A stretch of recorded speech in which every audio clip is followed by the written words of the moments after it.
નમસ્કાર, GT9 Gujarat news ચેનલમાં આપનું હાર્દિક સ્વાગત છે। આવો જોઈએ આજના તાજા સમાચાર। વાવથરાથી સંદેશ અમારો, સમય તમારો। GT9 ગુજરાત ન્યૂઝ ચેનલને શેર કરો, સબસ્ક્રાઇબ કરો ને કમેન્ટ કરો।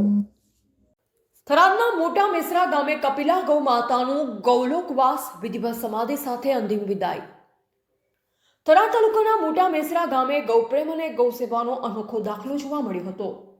ગામના ગૌભક્ત અને સેવાભાવી ચૌહાણ દલપતસિંહ ઇન્દ્રસિંહના ઘરે પાલિત કાંકરેજ ઓલાદની કપિલા પૂનમ ગૌમાતાનું ગૌલોક ધામમાં વિલય થતા હિન્દુ શાસ્ત્રોક્ત વિધિ મુજબ સમાધિ કરવામાં આવી। ગાયને માતા સમાન માની વર્ષોથી આશરે 15 જેટલી દેશી કાંકરેજ ગૌમાતાઓ તેમજ શિવ સ્વરૂપ નંદી મહારાજની નિસ્વાર્થ સેવા કરનાર દલપતસિંહ ચૌહાણ ગૌપ્રેમીમાં વિશેષ ઓળખ ધરાવે છે। કપિલા ગૌમાતા એવી દિવ્ય અને ચમત્કારી ગણાતી કે હજારો ગાયો વચ્ચે આવી એકાદ જ ગૌમાતા હોય તેવી ગૌભક્તોમાં માન્યતા હતી। કપિલા ગૌમાતાની અંતિમ યાત્રા દરમિયાન વિવિધ ગામોમાંથી મોટી સંખ્યામાં ગૌપ્રેમીઓ, ગૌભક્તો અને ગ્રામજનોએ હાજરી આપી પુષ્પાંજલિ અર્પણ કરી। સમાધિ વિધિ શાસ્ત્રી રમેશભાઈ પૂનમચંદ દવેના માર્ગદર્શન હેઠળ સંપન્ન થઈ।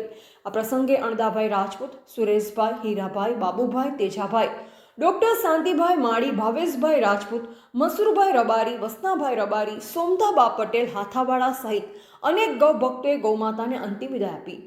ગૌમાતા બચાવ અભિયાનના ગૌભક્ત શ્રી વસંતભાઈ દેસાઈ પાવડાસણે જણાવ્યું કે ગૌમાતા પ્રત્યેના અનોખા પ્રેમ અને નિસ્વાર્થ સેવાને ધ્યાનમાં રાખી પરમ પૂજ્ય જગતગુરુ શ્રી અવિમુક્તેશ્વરાનંદ સરસ્વતી મહારાજના હાથે શ્રી દલપતસિંહ ચૌહાણનું સન્માન પણ કરવામાં આવ્યું છે। બનાસકાંઠા જિલ્લામાં ગૌ સેવા અને ગૌરક્ષાનું તેમનું કાર્ય અન્ય માટે પ્રેરણારૂપ બની રહ્યું છે। ગૌભક્તોનું માનવું છે કે આ દિવ્ય કપિલા ગૌમાતાના દર્શન માત્રથી અનેક દુખિયારાઓના દુઃખો દૂર થતા હતા।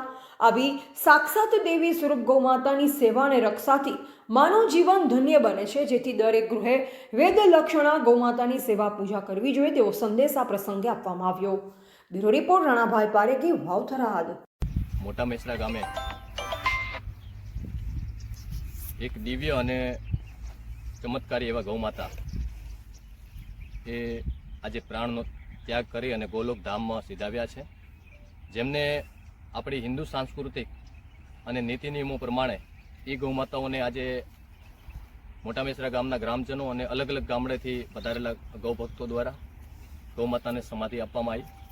મિત્રો, આ એક એવા ગૌમાતા હતા કે આ ધરતી ઉપર હજારો ગૌમાતાઓ હોય છે, એમાંથી ભૂલે ચૂકે ક્યારેક આવી ગૌમાતાઓના આપણને દિવ્ય અને ચમત્કારિક દર્શન થતા હોય છે। આ ગૌમાતાએ આજે અમારી વચ્ચેથી 2-3 દિવસ સેવાનો લાભ આપી અને ગૌલોક સિધાવ્યા છે। માં ભગવતી ગૌમાતા અને દ્વારકાધીશને પ્રાર્થના કે આવી ગૌમાતાઓને ગૌલોકમાં વાસ આપે અને તમામ જે ગૌપ્રેમીઓ છે એમને વિનંતી કરું છું કે આપનાથી બને તો આવી જે પણ કપિલા ગૌમાતાઓ છે, જે પણ આપણી વેદલક્ષણા ગૌમાતાઓ છે, એમને આપણા પોતપોતાના ઘરે એક આપણા ઘરના સભ્ય તરીકે રાખી અને એની સેવા કરીએ, જેથી આ ગૌમાતાઓ આપણને સારા એવા આશીર્વાદ આપે અને ગૌમાતાઓના લીધે આપણું જીવન ધન્ય બની શકે। જય ગૌમાતા, જય આ ગૌ માતાને સમાધિ દેવામાં આવી। આ સોનલ બીજ છે અને આ ગૌ માતાનો મોક્ષ થાય। જય બોલો ગૌ માતા કી જય।